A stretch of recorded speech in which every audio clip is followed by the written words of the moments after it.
Now we have one of the most awesome and amazing things in mathematics. First, I want to teach you this notation. This is called 7 choose 3, and it refers to how many ways there are of choosing 3 things out of 7. And it's equal to 7 factorial over 3 factorial times 4 factorial. In other words, the 7 here goes on top, the 3 here goes on the bottom, and then 7 minus 3, which is 4, goes right over here. Now, what does that equal? 7 factorial equals 7 times 6 times 5 times 4 times 3 times 2 times 1. 3 factorial is 3 times 2 times 1. And 4 factorial is 4 times 3 times 2 times 1. And this all cancels down to actually 35. Because the 4, 3, 2, 1 here and the 4, 3, 2, 1 there cancel. The 3, 2, 1 is equal to 6, so it cancels out to 6. I'm left with 7 times 5, which is 35. By the way, just at a glance, here are the various factorials. 0 factorial equals 1. It doesn't equal 0, it equals 1. 1 factorial is 1. 2 factorial is 2 times 1, which is 2. 3 factorial is 3 times 2 times 1, which is 6. 4 factorial is 4 times 3 times 2 times 1, which is 24, and so on and so on. And this can keep on going on and on and on. Well, they notice that up here, I didn't bother multiplying 7, 3, 5, 6, whatever, to 7, 6, 5, 4, 3. I didn't to get 5,040. It was easier just to cancel out the individual factors rather than start multiplying everything. So in the end, all I had to multiply was 7 times 5 because everything else got canceled. That's cool. Well, an amazing thing that relates to what we were just learning about I want to make a list of all the different factorials. So here we have 0 choose 0. That's 0 factorial over 0 factorial, which is just 1. I'm going to circle that for now. Here we have 1 choose 0, which is 1 factorial over 0 factorial, 1 factorial, but these are all just 1s, so that equals 1. Here we have 1 choose 1, which is 1 factorial over 1 factorial 0 factorial. Again, it's just 1. Let's go to the next line. Now we're up to 2. 2 choose 0 is 1.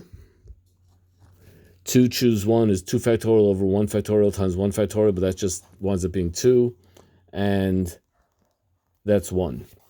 3 choose 0 is 3 factorial over 3 factorial, which cancels out to 1.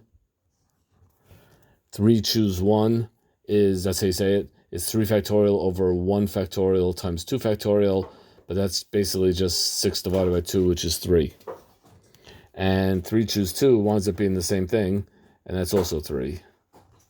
And finally, this guy here. By the way, whenever you notice that, so here's what I want to show you. I want to just point something out. The numbers that I circled are the same exact numbers that we had in the previous video of Pascal's triangle. The numbers that these results that I circled is precisely Pascal's triangle.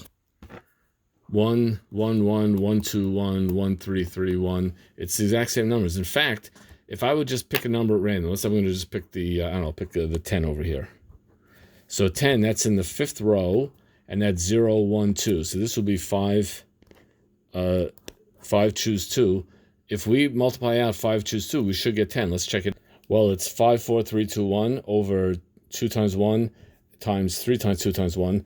Well, this part cancels. The 3, 2, 1 cancel right away. The 4 and the 2 partially cancel. That becomes a 2. 5 times 2 equals 10. Just like we predicted it would. And that is the amazing property of Pascal's triangle. So not only does it give us the coefficients of polynomial expansions, it also gives us these choose thingy dingies. And this is called the binomial theorem. Meaning that a plus b to the nth power is n choose 0 times a to the n plus n choose 1 times a to the n minus 1b, ... The a's keep on going down, the b's keep on rising up until I get to n choose n minus 1, a b to the n minus 1, and n choose n b to the n. Now, I want to just say something very pertinent and interesting. N choose 0 is going to be n factorial over 0 factorial, n factorial. Well, the n factorial and the n factorial cancel. 0 factorial is just 1, so this is just going to be 1.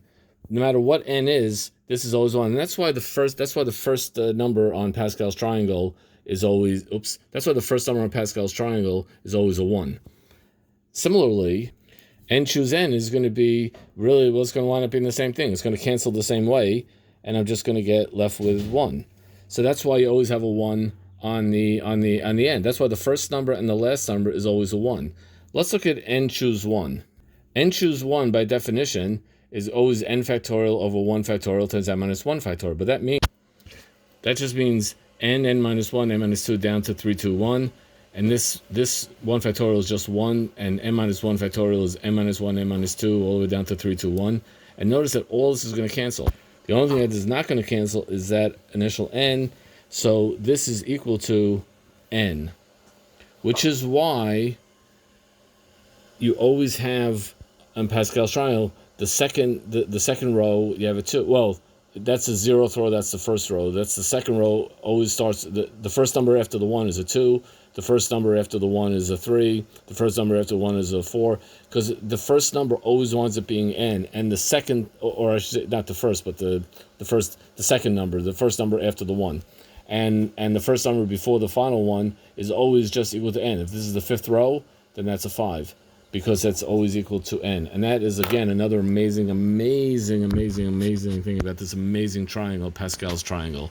Okay, that completes everything. Hooray, we are done. Yay!